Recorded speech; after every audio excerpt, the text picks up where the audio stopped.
Now, this is a very important post, isn't it? Because something happened last Friday after 5 p.m, which I think people should know about, get across and react to.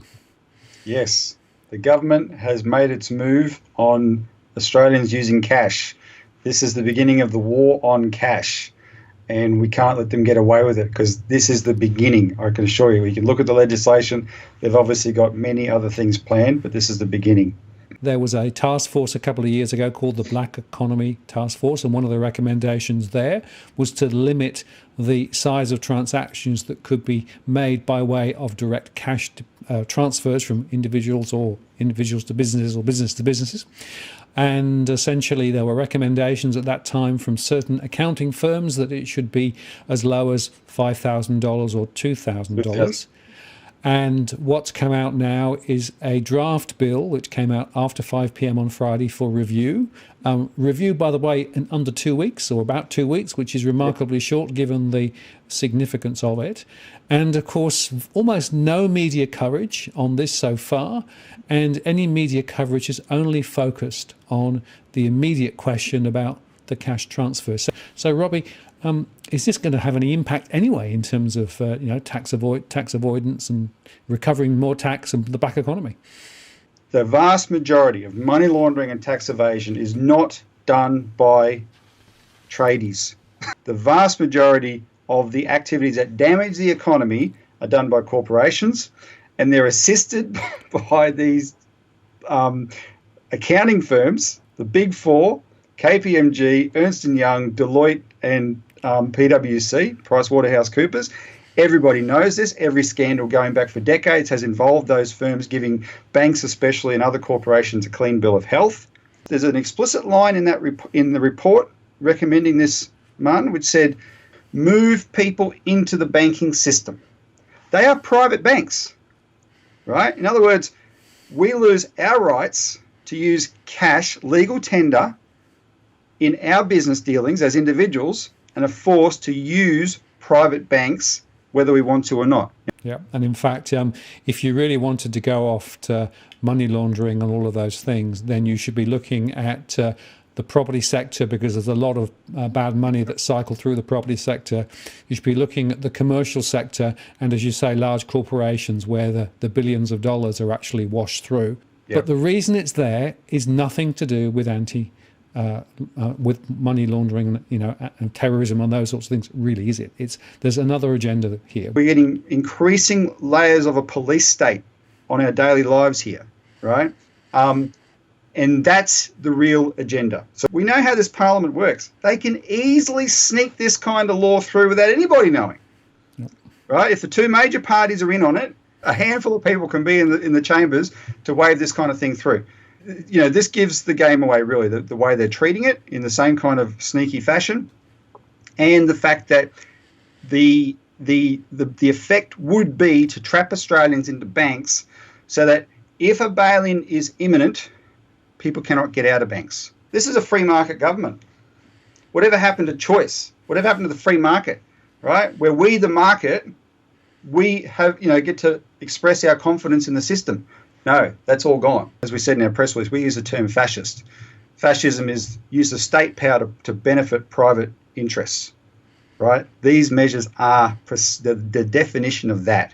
It's very important that people understand that with negative interest rates, the IMF paper that came out quite recently said you'd have to drop interest rates 3, 4, 5% to have the same impact as last time around, except we're now already at 1%.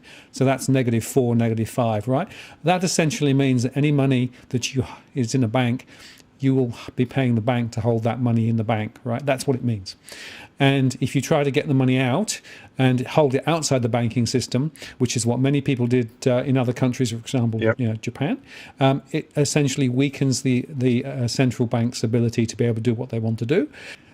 The way it's structured is quite clever, because essentially there's an overarching bill, but there's a whole bunch of, if you like, regulations underneath it, which can be changed subsequently and tightened subsequently without having to take the bill back through Parliament again. So effectively, the door will be open for much tighter controls and, effectively dropping that 10,000 ceiling down to 2,000, 1,000, whatever it'll be. You're right. There's the law and there's the regulation. The law bans all cash transactions over $10,000, all of them. But the government has already said on its page announcing this, but in practice, consumer-to-consumer transactions, me buying a second-hand car from you, that's fine. You'll be fine. But that's in the regulation, not in the law. So the government, the politician who's choosing to defend this law will say, no, you won't be affected. It's just so, you can't use cash to buy from the car yard, right? But understand that when they say that, that's in the regulation. That's not in the law. That can be changed at a moment's notice, right? Just on the whim of the minister. And the intention is, because the boss of KPMG wrote the Black Economy Task Force that the government says is the source of this recommendation for this law. Later, KPMG executives made this follow-up submission to the Treasury already in June last year, just after Morrison announced it in the budget, saying it needs to be reduced to 5,000 or even 2,000. And of course, in Europe, in a bunch of countries in Europe, it's already 2,000. The countries that's 2,000 in and less, I think 1,500 maybe in Spain. Spain's a special case. Spain is a country that's had bail-ins. And there's a bail-in law in Europe called the BRRD, Bank Recovery and Resolution Directive, that says, here's how a bail-in will happen, blah, blah, blah. We'll take a percentage of your deposits, etc.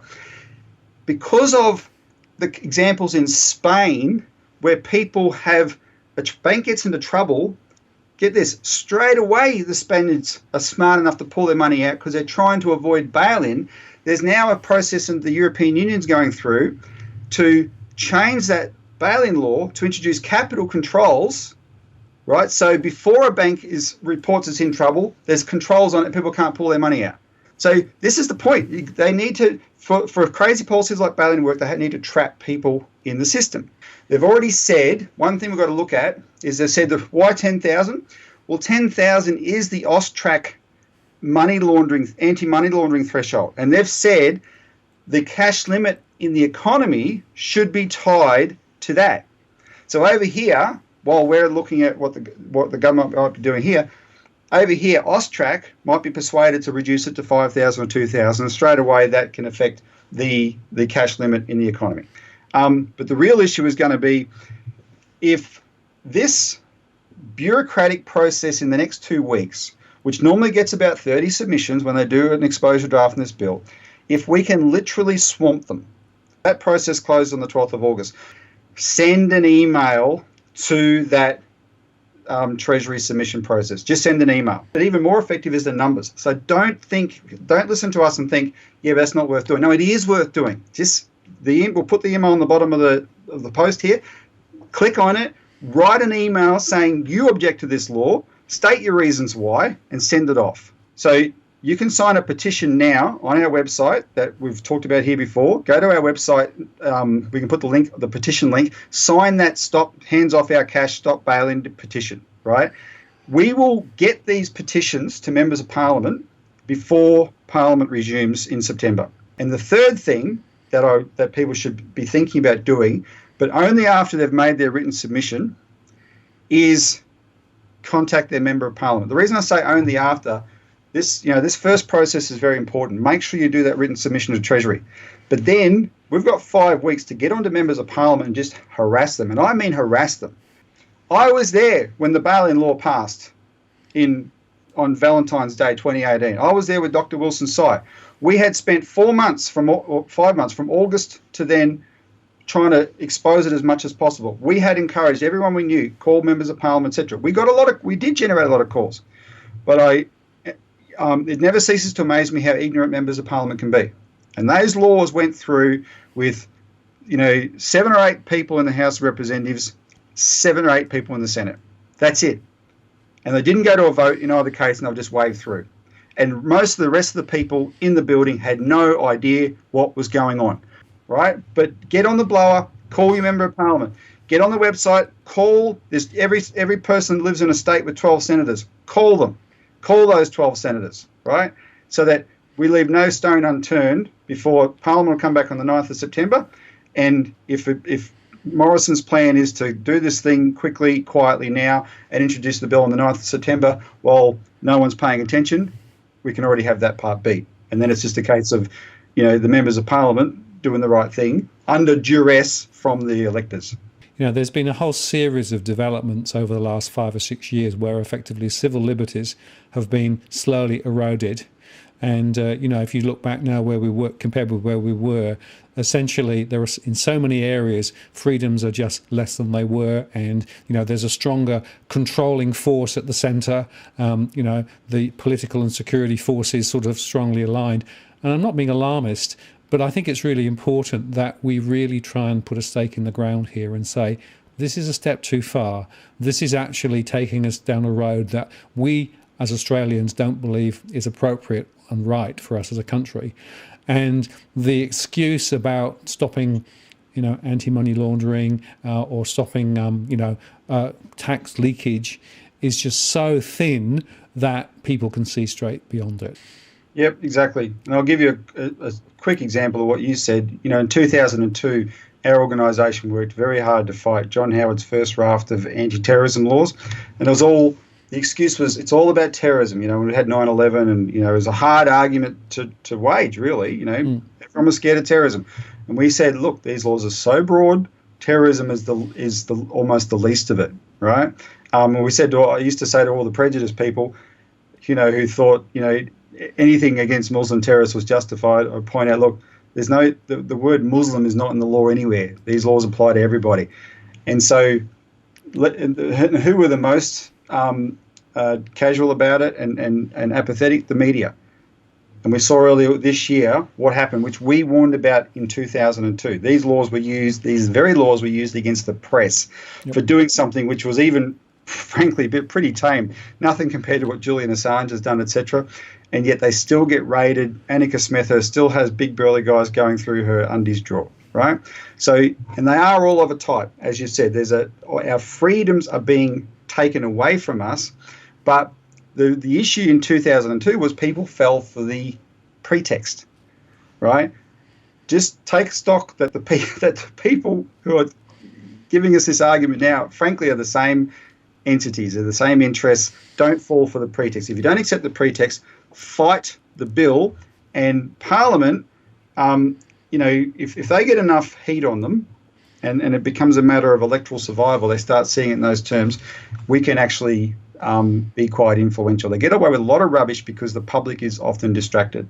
There's a thing called misdirection, right, which is what magicians do all the time. So they say, oh, go and look over here, right, and they're doing something over the other side. And I think misdirection is what's going on here with this particular bill. And the real agenda is all about greater control. It's about basically laying the foundations for negative interest rates and all of the other financial shenanigans that goes on, none of which is actually good for Australia or Australians. So now is the time to act.